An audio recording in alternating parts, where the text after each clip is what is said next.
The Wealthy Stranger and the Orphan Girl. In a lush valley surrounded by rolling green hills, there lay the humble village of Ekubi. The villagers lived simple lives, working the fertile land, herding goats, and weaving colorful fabrics. Although their days were filled with hard work, they were bound together by a strong sense of community. One sunny morning, a gleaming black car rumbled into the village, drawing curious stares. The vehicle belonged to Oba Adewale, a wealthy businessman who had made his fortune in the bustling city of Lagos. Tall and imposing, with a regal air, Oba Adewale had come to Ekubi seeking a respite from the demands of his empire. As he stepped out of the car, the villagers gathered around, their gazes a mixture of awe and apprehension. Oba Adewale, dressed in a crisp white agbada with golden embroidery, smiled warmly and greeted them in their native tongue. His presence sparked murmurs among the people, for it was not every day that someone so wealthy visited their modest village. Among the crowd was a young woman named Amara, whose presence was as unassuming as her threadbare clothes. Amara had no family to call her own, her parents had passed away when she was a child.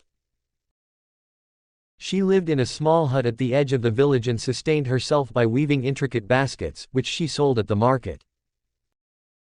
Despite her circumstances, Amara was known for her radiant smile and her kind heart. Oba Adewale, feeling the weight of the villagers' eyes upon him, decided to explore the village. As he walked, he noticed Amara sitting under a baobab tree, weaving a basket. Her slender fingers moved deftly, her focus unwavering. Something about her caught his attention, not her modest appearance, but the serenity she seemed to exude. Curious, Oba Adewale approached. "What are you making there?" he asked, his deep voice gentle. Startled, Amara looked up, her wide, dark eyes meeting his. She hesitated, unsure of how to address such an important-looking man. I am weaving a basket for the market," she said softly. Oba Adewale crouched down, leveling himself with her. "Your work is beautiful," he said sincerely. "How long does it take to make one?" Amara blinked in surprise at his genuine interest. "Sometimes a whole day, sometimes more, depending on the size and design." They spoke for a while longer, and Oba Adewale found himself enchanted by her simplicity and the quiet wisdom in her words. Unlike the people he often encountered in the city, Amara seemed untouched by ambition or guile. As the day turned to dusk, Oba Adewale returned to the village center, but his mind lingered on Amara. He found himself yearning to understand her world, her joys, her struggles, and the inner light that made her so remarkable. That night, as the stars blanketed the sky, Oba Adewale resolved to stay in Ekubi longer than he had planned. There was something he needed to uncover, and it lay in the heart of a young woman who had so little yet seemed to possess so much. Days turned into weeks, and Oba Adewale extended his stay in Ekubi, much to the villagers' surprise. They watched curiously as the wealthy man, who could have surrounded himself with luxury, chose to immerse himself in their humble way of life. He spent his mornings walking through the village, observing the daily routines, and his afternoons speaking with the elders and sharing meals with families. But his evenings often found him near the baobab tree, where Amara continued her weaving. At first, she was wary of his attention, unsure of his intentions. But Oba Adewale's sincerity, kindness, and humility gradually put her at ease. They spoke of many things: his life in the city, her memories of her parents, and their dreams for the future. One evening, as the sun dipped below the hills, casting a golden glow over the village, Oba Adewale handed Amara a small wrapped gift. Inside was a spool of silk thread in a vibrant indigo hue. "I saw this in the market during my travels," he said, his voice soft. "It reminded me of the sky just before nightfall, like the one we share now." Amara's hands trembled as she held the delicate thread. It was unlike anything she had ever seen, and the gesture overwhelmed her. "Thank you," she whispered, her voice thick with emotion. "But why would you give this to me?" Oba Adewale hesitated, searching for the right words. "Because you have a gift, Amara. Your hands create beauty from simplicity, and your spirit does the same for everyone around you. I see it in how you treat others, in how you've treated me." The villagers, noticing the bond between Oba Adewale and Amara, began to whisper among themselves. Some were skeptical. Why would a man of his stature be interested in someone like her? They questioned. Others defended their budding relationship, believing that Oba Adewale's heart was genuine. One night, under the brilliant canopy of stars, Oba Adewale finally spoke his truth to Amara. "Amara, I came here to escape the chaos of the city, but instead, I found something far more precious. I found you. Your strength, your kindness, your resilience, it's humbling. I don't want to leave this place without knowing if you could ever feel the same for me." Amara was stunned. She looked into his eyes and saw not the wealthy man from the city but someone who saw her for who she truly was. "I don't know what to say," she murmured. "I never imagined someone like you would care for someone like me." Oba Adewale took her hands in his. "And I never imagined someone like you could teach me what truly matters in life. Wealth means nothing without purpose, and I think I've found mine." As the village buzzed with speculation, Amara and Oba Adewale continued to grow closer. Yet, Amara's insecurities loomed large. Could she truly belong in his world? Would the differences between them prove insurmountable? As the days passed, the villagers began to accept their connection, their skepticism melting into quiet support.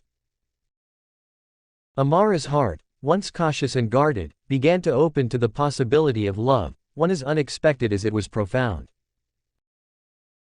Little did she know that the challenges ahead would test their bond, forcing them to confront not just their feelings for each other, but also the prejudices and fears that surrounded them. The bond between Oba Adewale and Amara grew stronger with each passing day. Their shared moments beneath the baobab tree became the heart of their connection.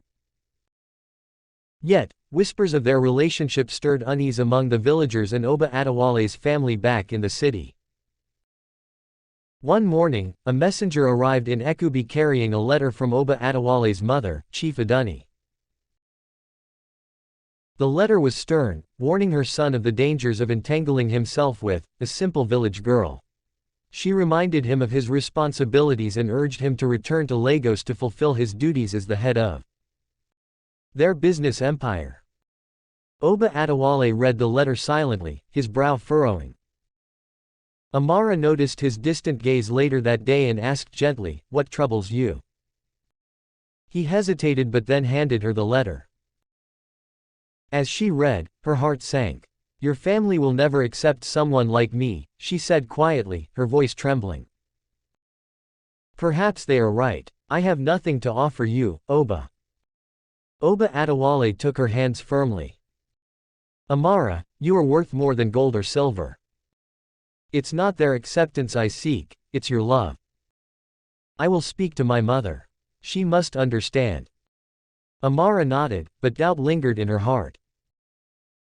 That evening, Oba Adewale wrote a reply to his mother, explaining how much Amara meant to him and how he believed she was the one who could truly make him happy. He vowed to visit Lagos and speak to her face to face to resolve the matter. The next day, Oba Adewale prepared to leave the village temporarily. Before he left, he met Amara at their usual spot under the baobab tree. "I will return soon," he promised, his voice filled with determination. "When I do, it will be with the blessings of my family." Amara nodded, though her heart ached at the thought of his absence.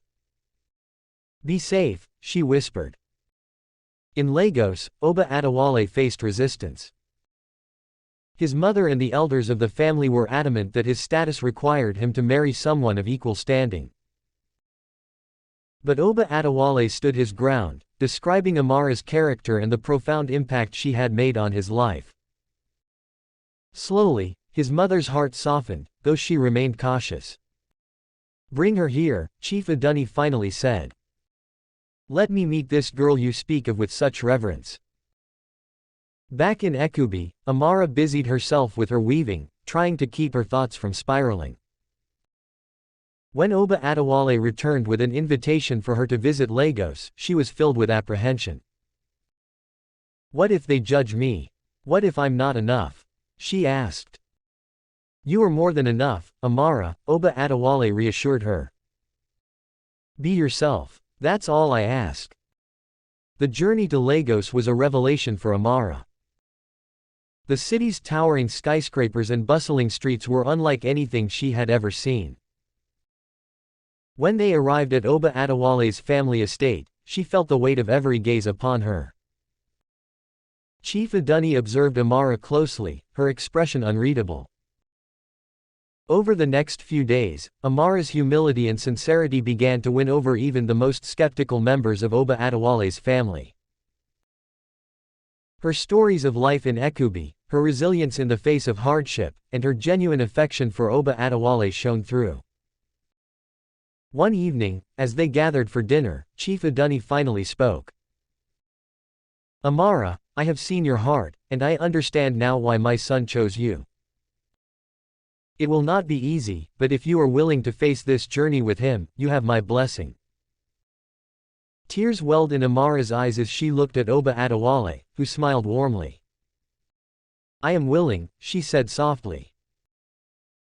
When they returned to Ekubi, the villagers welcomed them with open arms, celebrating the union that had once seemed impossible. The baobab tree under which they first met became the site of their wedding ceremony, a simple but joyous affair that blended the traditions of both their worlds. Oba Adewale and Amara's love story became a legend in Ekubi, a testament to the power of love to bridge divides and overcome even the most formidable challenges. Together, they built a life that honored both their pasts and their shared dreams, proving that true wealth is found in the richness of the heart.